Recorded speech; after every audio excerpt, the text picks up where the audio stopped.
कौन बनेगा स्पीकर, ओम बिरला या फिर कोई और? प्रधानमंत्री नरेंद्र मोदी ने लगातार तीसरी बार प्रधानमंत्री पद की शपथ लेते हुए अपने नए मंत्रिमंडल का गठन भी कर दिया, मगर अभी लोकसभा का स्पीकर नहीं चुना गया। 18वीं लोकसभा स्पीकर का चुनाव होना बाकी है। लोकसभा का स्पीकर कौन होगा, यह सस्पेंस अभी भी बरकरार है।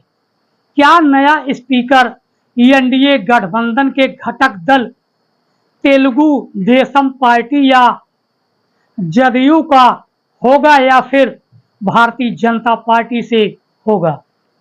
प्रधानमंत्री नरेंद्र मोदी ने जिस प्रकार से अपने मंत्रिमंडल का गठन किया है, उसे देखकर राजनीतिक गलियारों में कयास लगाए जा रहे हैं कि 18वीं लोकसभा का अध्यक्ष लगातार दूसरी बार ओम बिरला ही बनेंगे। यदि ओम बिरला लगातार दूसरी बार लोकसभा अध्यक्ष बने तो यह उनके लिए अपनी राजनीतिक प्रतिभा को साबित करने का एक बड़ा अवसर होगा। 2019 में ओम बिरला भाजपा के मिले प्रचंड बहुमत के कारण लोकसभा के स्पीकर बने थे और लोकसभा में ओम बिरला ने इतिहास इसलिए लिखा था कि क्योंकि वह नरेंद्र मोदी की मजबूत छत्र छाया के नीचे थे। 2024 में न तो भारतीय जनता पार्टी के पास संसद में पूर्ण बहुमत है और न ही प्रधानमंत्री नरेंद्र मोदी के पास मजबूत छाता है। भारतीय जनता पार्टी के पास इस बार लोकसभा में अपने 240 सांसद हैं, जबकि 2019 में भाजपा के पास 303 सांसद थे। इस बार नरेंद्र मोदी के पास मजबूत छाता नहीं, बल्कि यूं कहें कि इस बार मोदी के छाते के तार टूटे हुए हैं। मोदी के छाते में जो तार जुड़े हुए हैं वह तार ढीले हैं।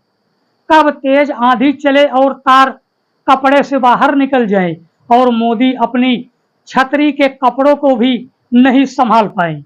2019 में मोदी की छतरी से जुड़े तार कमजोर होने के बाद भी मजबूत थे, क्योंकि मोदी के पास अपनी दम पर 303 लोकसभा सीटों का प्रचंड बहुमत था। इसलिए एनडीए के तमाम घटक दल मोदी की छतरी के नीचे बैठकर सत्ता का आनंद ले रहे थे।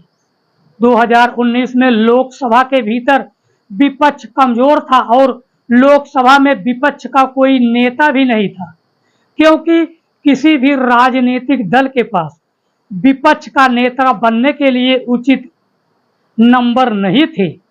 इस बार विपक्ष मजबूत है और कांग्रेस के पास विपक्ष का नेता बनने के लिए जरूरत से ज्यादा लोकसभा सदस्य हैं। ऐसे में यदि ओम बिरला लोकसभा अध्यक्ष बनते हैं तो यह उनके लिए अपनी राजनीतिक प्रतिभा को सही मायने में दिखाने का बड़ा अवसर होगा, क्योंकि विपक्ष संसद की 2019 के अनुभवों को नहीं भूला है।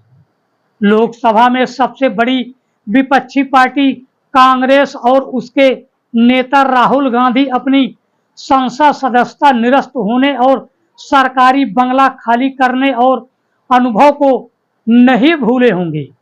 2024 की लोकसभा में विपक्ष के वह नेता मजबूती के साथ फिर से जीत कर लोकसभा में पहुंच गए हैं। विपक्ष के वह सांसद लोकसभा के अपने पुराने अनुभवों को नई लोकसभा में जरूर याद करेंगे। तो साथियों, आज के खबर में बस इतना ही।